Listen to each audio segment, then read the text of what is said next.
Today, people are expressing their opinions and habits through mobile and internet technologies, including smartphones and social media. That avalanche of information is making possible new methods to explore what the public is thinking. Today, data is available everywhere. Credit card information, loyalty card information, demographic information, and community organization information. Think about the things you sign up for. Think about the events you go to. And when you click that little box that says, I have read and agreed to the terms of service, that is contractual, several screens of stuff that you didn't read, nobody ever reads. It wouldn't really matter if you read it anyway. So that means we've got information from all over the place. And that's actually what makes it quite valuable. Many people give Google their email data via Gmail, their video data via YouTube, their physical location via Google Maps. So when you connect all that data together, it's remarkable the intimate picture it paints of the individual, which I actually think eclipses our own memory, and that we forget all the places we go to. The challenge is knowing how to extract meaningful information from what looks like random noise. That's where applied artificial intelligence, known as AI, presents both promise and risk. While dystopian science fiction dreams up worlds where machines rule over humans, AI is more commonly understood by its engineers as the ability of a machine to learn and think. They consider it a human-guided tool that learns by digesting massive volumes of data like social media and then identifying patterns in the noise. What if there was an AI that could use those patterns to predict how humans... The campaign for the next Canadian federal election has just kicked off. While Prime Minister Justin Trudeau's Liberal Party copes with a justice scandal and the ouster of 2 ministers, the Conservatives, New Democrats, and Bloc Québécois all have new and untested leaders. Despite a tight 6-week campaign, the parties are slow to outline their platforms. It's unclear if voters will make their choices based on the issues the party or the leader. In Canada's capital, Ottawa, a small startup is using AI to predict the upcoming election. People are calling this the Seinfeld election, really, because it's about not being quoted. Yeah, although that sounds like every election, to be honest with you. I feel like people said to me is this is like the first one where they're actually looking at the policies, not the leaders, the 2 front runners. They mean nothing to me.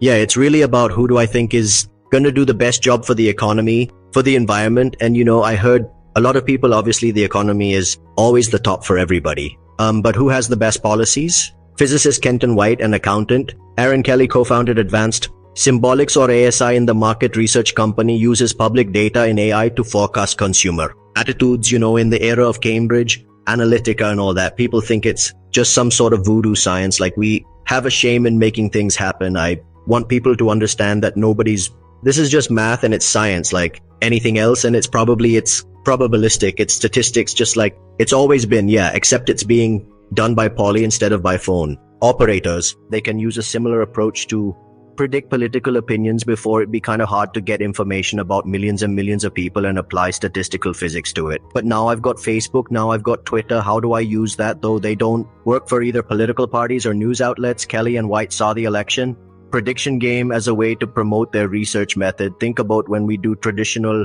market research, how many times we interfere with the subject, with people as we're studying them. We interfere by asking them to participate. We interfere in the result by asking a question and how we phrase that question. So our whole idea, we saw that with social media, came a great opportunity to observe people in their natural environment. And aren't you going to get much better policy and a much more utopian society if you know exactly what the people in that society want? And I was inspired by science fiction growing up, like as a Mouse Foundation series where you can use physics and statistical physics on people and populations and map out the whole course of the galaxy.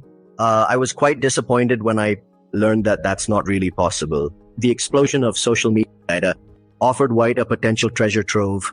He could apply statistical methods from physics to crunch what might seem to others like messy and unusable sources.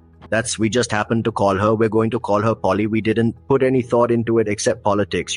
Polly is made up of a number of different parts. little programs that are crawling the web and collecting information. Those programs called algorithms are a set of instructions to perform a specific task. You've got an algorithm to say, when do you pick someone? When you don't, little algorithms that analyze that person and come up with, I think, the person's male or female or rich or poor, young or old or black or white, algorithms that allow us to find people that are talking about the topic we want to measure. If I showed you any one of these algorithms and how it worked, chances are you'd say that's pretty simple. It's when you take dozens and dozens of put all these things together that something more complex emerges. She's using more data than me or you or pretty much anyone here could understand in a lifetime. But what is it that makes Polly intelligent? Notice I didn't say sentient, I said intelligent, right? So she is intelligent because she can grasp concepts, mathematical concepts, and see patterns in people that we can't see ourselves. But that description makes critics of AI uneasy. The AI's method comes across as a black box to outsiders, which leaves non-AI experts at a disadvantage to challenge the AI's inner workings or its conclusions in the face of skeptics. ASI saw the Brexit referendum in June as a way to test their algorithm. Citizens of the United Kingdom were voting to remain in or leave the European Union. Traditional polls conducted almost daily revealed the country was split down the middle. As voting day approached, it became clear that undecided voters would likely determine the country's fate. Meanwhile, Polly was sifting through UK Twitter data to predict users' opinions without contacting them directly. Polly was seeing Remain right up until 3 days before the actual referendum. We had voting for Remain, voting for Leave, just like everyone else in the world. Then there was assassination of Joe Cox. Labour Party MP Joe Cox, who had been campaigning for Remain, was shot and killed by a far-right extremist on June. 3 days before the referendum, we wake up, we check in with Polly, and suddenly Britain is going to exit the EU. That it was different from what she had been saying every other day of the week. And throughout this campaign, I was worried because an assassination is a black swan event. Black swan event is a rare event, one that my AI has never seen before, and none of the elections that I had trained her on had there been an assassination. Assassinations are rare. So we told her, ignore the assassination of Joe Cox. What is the result? Remain. Tested again. Joe Cox is assassinated. Exit. So what had changed? What was she saying? That everyone else in the world was missing. The British pound plunged to a year low and world stock markets convulsed on the news that the majority of UK voters want out of the European Union, the second largest economy in the world. Holly observes things that we wouldn't even think to observe. We didn't ask her to observe these things. Well, we started going through. David Cameron had done many press conferences during that time, and there was one line, something he had said, it's right that we're suspending campaigning activity in this referendum. And everyone's thoughts will be with Joe's family and with her constituents. At this terrible time, she noticed that throughout the year that she was observing, if people came online and they said, I'm thinking of voting for an exit, if they had a network of people around them, friends and family who calmly talked to them about why we shouldn't have a Remain and what the consequences would be over time, that network was effective in winning these people over to Remain if they kept the dialogue going. But once people weren't talking anymore, a certain percentage of those undecided people would then go exit based on what she had noticed in the past. So she applied that algorithm, like she got it bang on to better understand Polly's method. It's helpful to look at what she shares. With traditional polling, one way of measuring public opinion is by interviews. Brief interviews are cold polls. A few people are carefully selected as samples of the important groups of the general public. For decades, pollsters successfully reached people by landlines, direct mail, or knocking on doors. You get response rates. All calls were to landlines. You didn't really have any cell phones, and people love to participate in surveys. And getting it wrong, getting an election wrong would be like falling out of a boat and missing the water. That's the third knock and the house looks dark. Yes, they're not home. But in the last years, landline use and poll response rates have plummeted. We phoned a landline in any house, you're much more likely to get an older woman than you're to get anybody else. Millennials, if you want to get millennials, you're probably not going to get them using landline. You're probably going to get them using cell phone, but as likely, you're likely to get them. Online traditional pollsters needed to diversify their methods to reach different audiences. What you're trying to do is represent the political marketplace, the important political marketplace, the voting population as accurately as you can. So what you need to have is good coverage of all of these different groups of the population. And then what you do is you try to look at them in aggregate to cover the Canadian population. In Folster, Daryl Bricker combines landline pools with cell phone pools and online surveys, but Polly's AI takes a different tack as our population gets more diverse. We actually need to have a bigger sample. I mean, Canada is very different now than it was when we first started doing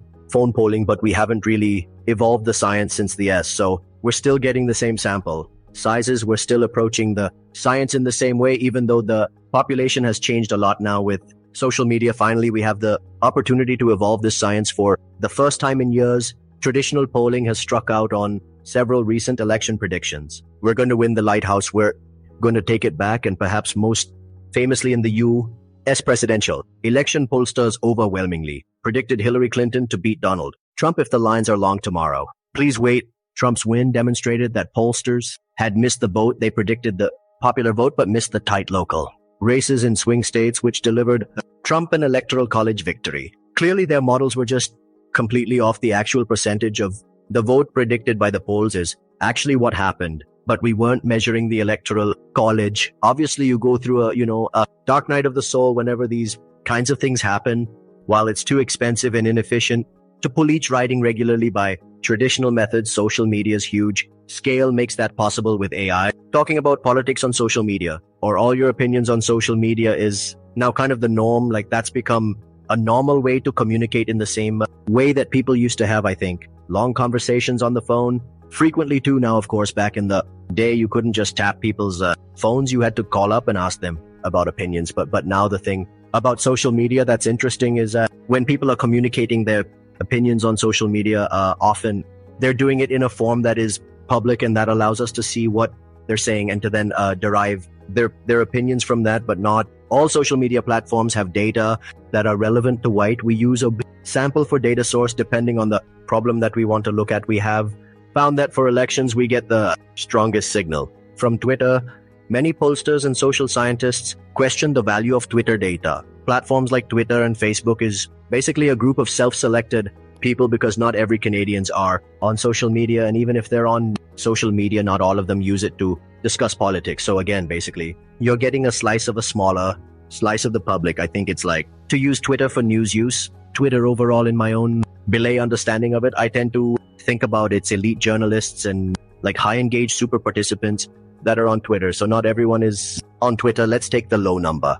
The Googles in the Facebooks and the Twitters and all these other people who have all of this money and all the best data scientists all working on this kind of thing. They can't predict it based on their platform. Veteran pollsters and statisticians still demand more proof. They continue to doubt the value of Twitter as a primary data source, and they insist that Polly established a much longer track record of predicting elections before they'll concede this method is reputable and accurate. There's a common saying that's used as a disclaimer when people buy products and so on that says past performance is not an indicator of future performance. And I think that applies to predictive algorithms as well. If they've done well in, say, the last couple elections, I think that works in their favor, but still not a guarantee.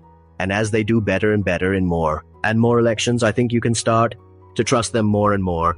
According to ASI Polly's prediction, model will only get better with more election data and with input from social scientists to refine their algorithms. Come a long way to get to where AI is at today. And a lot of what has helped AI get to where it is at today is, well, with the internet of an explosion of data. But the explosion of public data comes with risks. Social media is free in exchange for a user's privacy. Personal data is then available for marketing. Critics also warn that platforms are using the data against their own users by making the platforms more addictive. When the car came out, there was no seatbelt, there was no airbags. But when we discovered that, oh my gosh, these cars can get into an accident, they can run people over, we start demanding better brakes, we start demanding airbags, we start demanding seatbelts. The first years of social media, the argument was, let's not put handcuffs on this company because we want to see where and what they can do and how they can help society. But we're now discovering all the car accidents. We're discovering all the harms that they can do. So for me, then I think the next few years is going to be debating,